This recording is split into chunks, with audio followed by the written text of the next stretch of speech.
Police in Kenya have opened fire during fresh clashes with protesters in the capital, Nairobi. Police also used whips on the protesters. Demonstrations were there and due to be held across the country to mark the anniversary of pro-democracy protests back in 1990. Tear gas and water cannon have also been used today, and roadblocks are being used in an effort to seal off Nairobi's city centre. They've accused the government of trying to stop the protests from actually taking place. Well, let's speak to Ian Wafula, who's on the outskirts of Nairobi. And Ian, just describe what you've witnessed over the last few hours.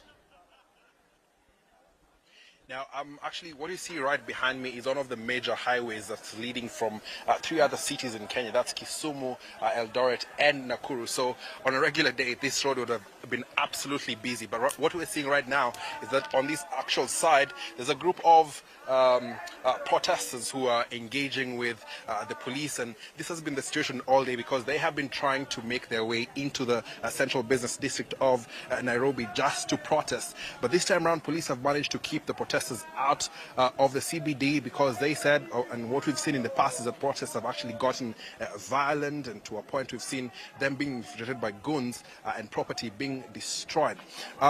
Today, many young people say that it is actually business unusual as they mark Saba Saba, and their push, unlike 35 years ago, is they're pushing for against police brutality, better accountability, as well as good governance, Matthew.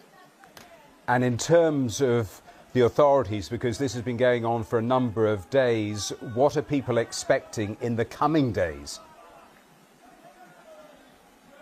Well, what young people are saying is that they need the government to sit down with them and engage them on conversations that are concerning the issue that these young people are raising. But unlike Saba Saba, that is the 7th of July, 35 years ago, those protests back then were led by key opponents to the then President Daniel Arap Moi, whereas this time round we have a different kind of generation and different kind of protests where they have been organic protests online, and the protests have been leaderless, so to say. So it has been a bit difficult on government's end to actually engage the protesters because the protests essentially have no face, and that has been the difficult bit. Today, when I spoke to a number of drivers who usually ply this route, taking passengers all the way to the rest of Kenya, they say that the government just needs to sit down and talk to young people and listen to them. But then young people on their end feel as though the government is withdrawing, rather is ignoring them, and they're not being heard, Matthew.